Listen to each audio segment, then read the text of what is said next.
Imaginez, vous êtes sur le point de vous coucher et vous percevez une vibration sur votre table de chevet. C'est votre téléphone qui vient de recevoir une notification. Vous l'attrapez, la lumière bleue vous pique la rétine. Vous plissez des yeux et vous voyez que ça vient de l'application de votre caméra de surveillance connectée. Là, sur le porche de votre appartement, quelqu'un ou quelque chose vient de bouger et d'activer la détection de mouvement. Un frisson vous glisse le long du dos et vous appuyez, un peu fébrile, sur l'écran. L'image s'affiche.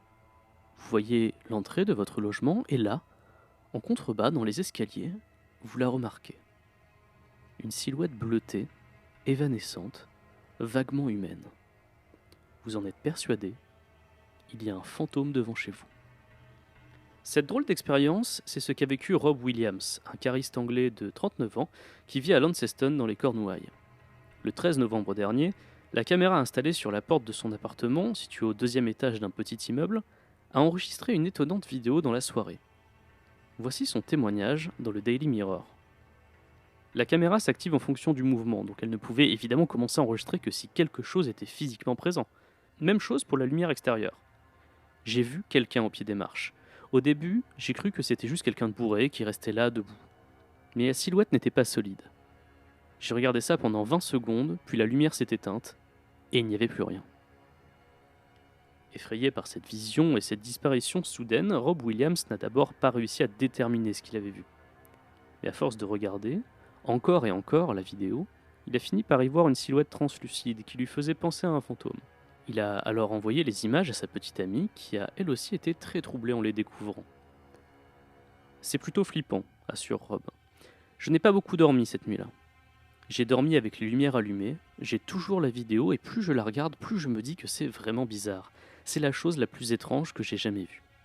Rob a ensuite partagé sa vidéo sur les réseaux sociaux. À la suite de sa publication, il a été contacté par une femme se présentant comme un médium. Elle lui a dit, je le cite, qu'elle avait un don pour ce genre de choses.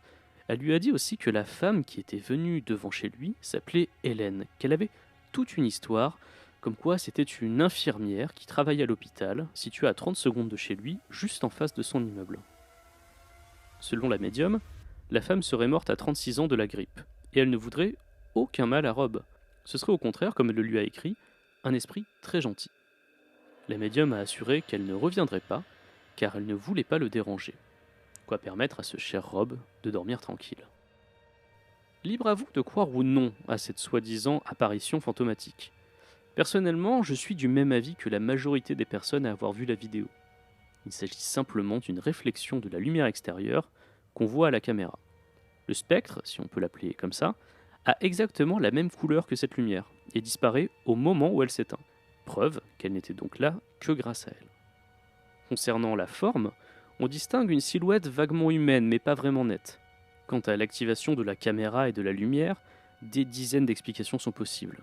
Une feuille ou un insecte qui passe tout près du détecteur, un animal nocturne, un dysfonctionnement. Bref, avant de penser au surnaturel, des tas d'hypothèses rationnelles ne peuvent être formellement écartées. Rob, lui, croit au paranormal. Et c'est bien logique. Contacté par le Daily Mirror, il a confié qu'il a toujours été, je le cite, ouvert sur le sujet du paranormal. Il assure que sa mère a vu un fantôme lorsqu'elle était plus jeune et que sa famille y croit depuis. Rob Williams avait donc les prédispositions parfaites pour interpréter les choses sous le prisme du surnaturel, et c'est ce qu'il a fait. Mais pour celles et ceux qui restent sceptiques, difficile d'y voir autre chose qu'une simple réflexion de lumière.